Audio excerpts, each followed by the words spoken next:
Brian Armstrong, the CEO and co-founder of Coinbase. One of the world's largest crypto platforms, he's known for pushing crypto into the mainstream And setting a clear, disciplined approach to workplace culture. Who are you? I'm a pretty regular guy. My personal mission beyond that is to accelerate progress in the world using science and technology. Well, the mission of Coinbase is to increase economic freedom in the world. Tell me one thing that you learned in the last 20 years I can take with me for the next half of my life. Action produces information. If you're unsure what to do, just do anything. Even if it's the wrong thing, it will produce information about what you should be doing, and you'll be on to the next step. You mentioned your co-founder.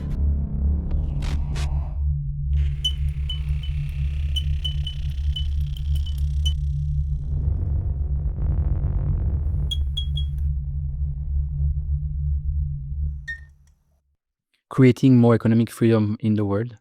What does that mean to you?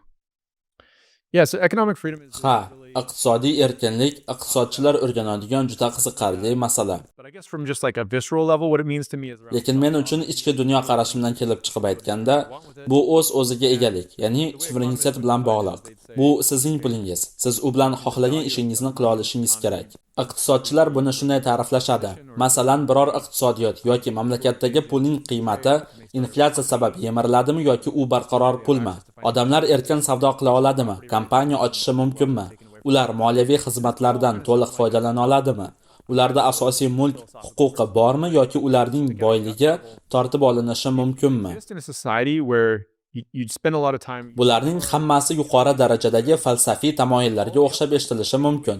Lekin oddiy mening nuqtai nazarimdan kelib chiqib qarasak, agar siz yashayotgan jamiyatda ko'p vaqt mehnat qilsangiz, qattiq ishlasangiz, yaxshi narsa qilishga harakat qilsangiz, u barcha natija bir lahzada sizdan olib qo'yilishi mumkin bo'lsa, afsuski, bugun esa dunyoning ko'p joylarida sodir bo'layotgan holat. Buning natijasi nima bo'ladi?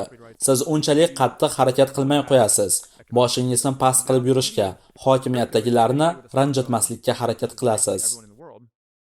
Jamiyat taraqqiyoti uchun yuqori ishonchli jamiyat, qonun ustuvorligi, mulk huquqi va hamma uchun iqtisodiy erkinlik zarur hisoblanadi. Kriptoning go'zalligi shundaki, smartfoni bor har qanday odam, bu esa tobora dunyodagi deyarli hamma odam degani.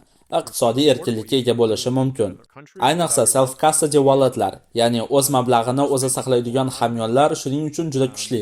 Agar siz 12 so'zli iborani eslab qola olsangiz, hozir esa bu tobora biometrikaga ham bog'lanib bormoqda.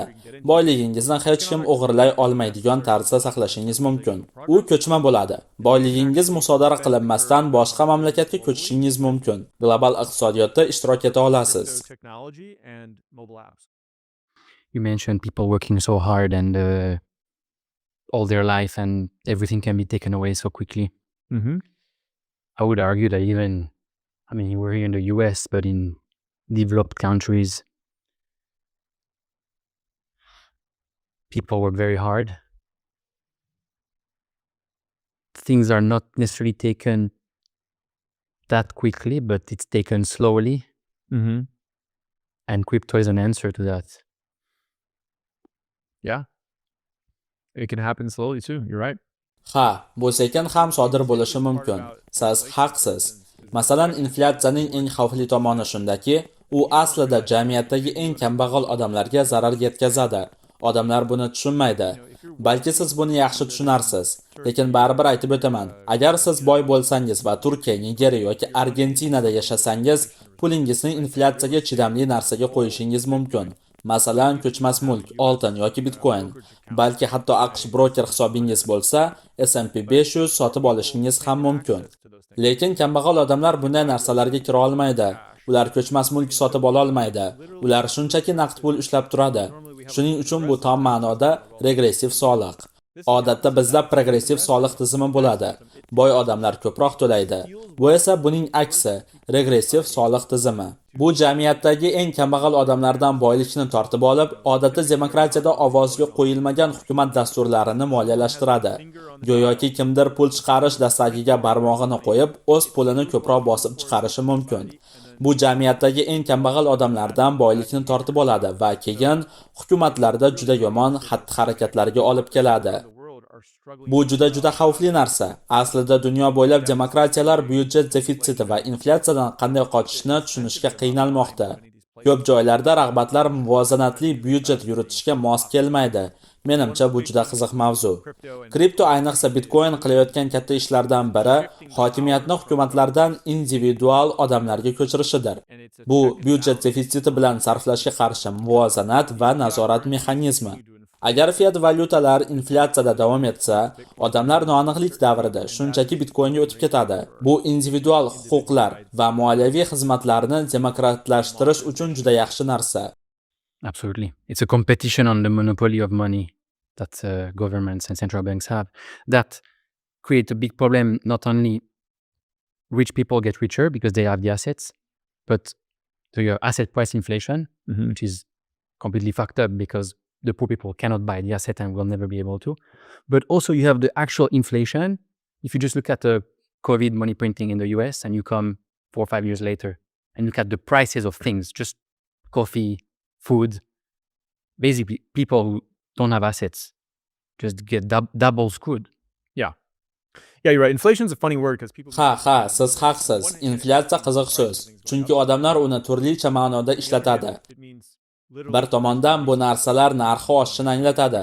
Boshqa tomondan bu tom ma'noda pul massasini oshirish, ya'ni yo'q joydan ko'proq pul bosib chiqarishni anglatadi. Bu ham narxlarni oshiradi.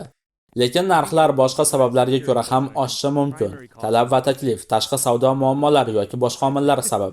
Lekin men inflyatsiya haqida eshitganimda, uning asosiy sababi hukumatning ko'proq pul bosib chiqarishi deb o'ylayman. Narxlarga ta'sir qiladigan boshqa omillar ham bor. Lekin agar siz ko'proq pul bosib chiqarishni to'xtatsangiz, mening fikrimcha boshqa ta'sirlarning aksariyati ancha kichik bo'ladi. The Silicon Valley that have been very vocal more recently about privacy.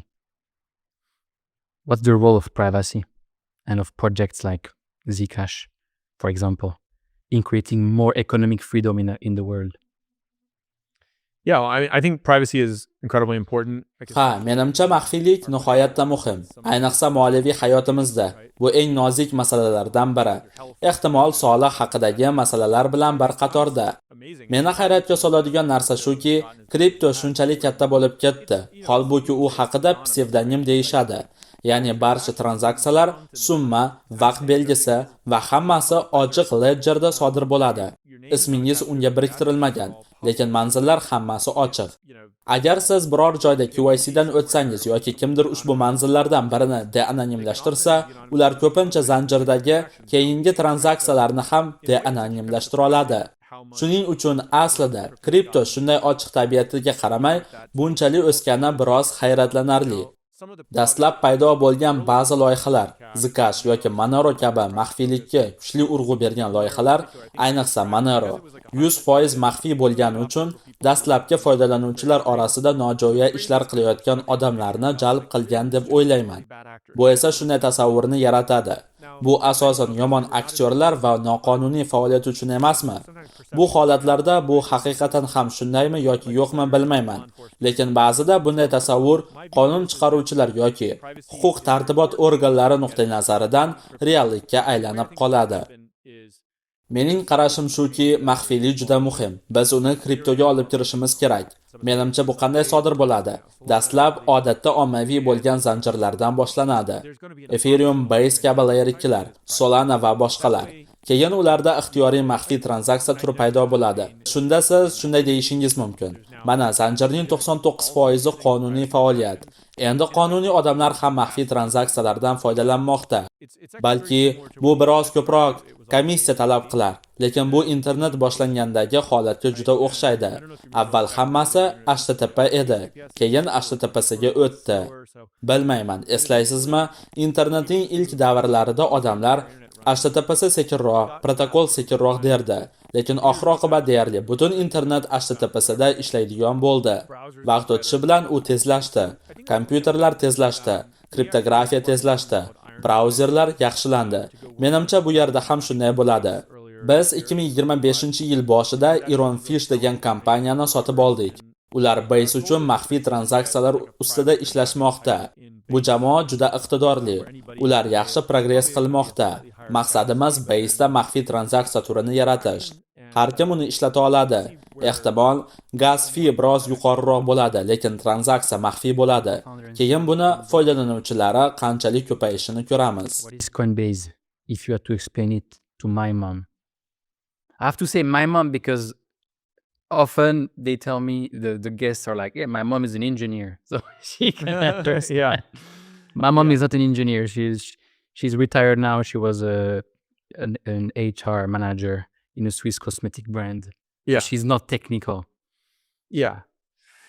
Well, I think what I would say to Men kriptoga birinchi marta kirayotgan har qanday odamga shunday derdim. Coinbase kriptoni sotib olish, saqlash va ishlatishning eng oson yo'li. Albatta buning ostida juda ko'p tafsilotlar bor. Biz kassadianmiz, ya'ni aktivlarni saqlovchi kompaniyamiz. Biz birjamiz.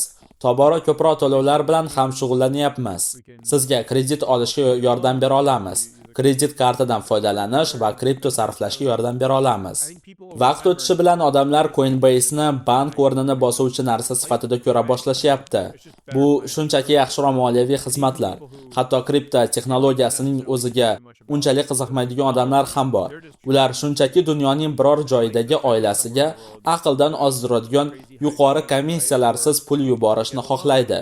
Yoki biznes boshlash uchun kredit olishni yoki biror narsa uchun mablag' yig'ishni xohlaydi. Menimcha vaqt o'tishi bilan shunday odamlar ko'payadi. Xuddi siz va men elektr muhandisi emasmiz.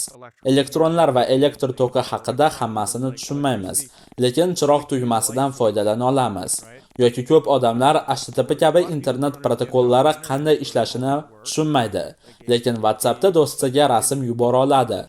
Kripto bilan ham shunday bo'lishi kerak va biz aynan shuni qilyapmiz. Vaqt o'tishi bilan kriptoni foydalanish uchun qulayroq qilmoqdamiz. U moliyaviy xizmatlarga kirishning eng yaxshi yo'liga aylanadi. Agar 1 milliard yoki undan ortiq odam kriptodan foydalanadigan bo'lsa, ularning aksariyati texnologiyaning o'zi uchun uni tushunmaydi yoki unga qiziqmaydi. Ular shunchaki yaxshiroq moliyaviy xizmatlarni xohlaydi. You tweeted, every entrepreneur I know thinks the fundraising process is broken. Why capital formation should be on-chain. It's more efficient, the process is fairer for both sides, much more transparency. Can you explain? Yeah, well, lots of things are coming on. Ha, ko'p narsalar on-chainga o'tmoqda, to'g'rimi? Har bir aktiv sinfi. Coinbase ham hozir qisman aynan shu bilan shug'ullanmoqda. Biz odamlarga nafaqat har bir kripto aktivni, balki aksiyalar, prediction marketlar, xomashyo tovarlari, energiya va boshqa narsalarni ham savdo qilishni osonlashtirishga harakat qilyapmiz. Bu jarayonning tabiiy evolyutsiyasi shuki, kapital shakllanishi yoki fundraising tobora ko'proq on-chainga o'tadi. Buning dastlabki versiyalarini ICO shov-shuvi davrida ko'rganmiz. Hozir esa tartibga solishi bo'yicha biroz ko'proq aniqlik paydo bo'lmoqda. Coinbase qiladigan hamma narsada bo'lgani kabi, biz kriptoni ishonchli va foydalanish uchun oson qilishga harakat qilamiz. Bu sohada ham ehtimol oddiy mahsulot yaratishimiz mumkin. Har kim kelib undan foydalana oladigan mahsulot. Bizning platformamizda hozir investorlar, retail va institutsional investorlar tomonidan saqlanayotgan taxminan $1,5 trillion kriptovalyutalar bor. Ular bunday narsalarga sarmoya kiritishni xohlaydi. Shuning uchun bizda ajoyib network effekt bor. Biz ularning oldiga mana shunday imkoniyatlarni qo'yishimiz mumkin. Yaqinda biz Esho degan kompaniyani sotib oldik. U on-chain kapital shakllanishi yoki fundraising bo'yicha juda yaxshi ishlayapti. Shuningdek, Liquify degan kompaniyani ham sotib oldik. U on-chain kapital boshqaruvi, aniqrog'i cap table management bilan shug'ullanadi. Vaqt o'tishi bilan bularni qanday qilib eng yaxshi tarzda integratsiya qilish haqida o'ylayapmiz. Mening ideal dunyoyimda har qanday kompaniya va tadbirkorlar uchun ilovada bitta tugma bo'ladi.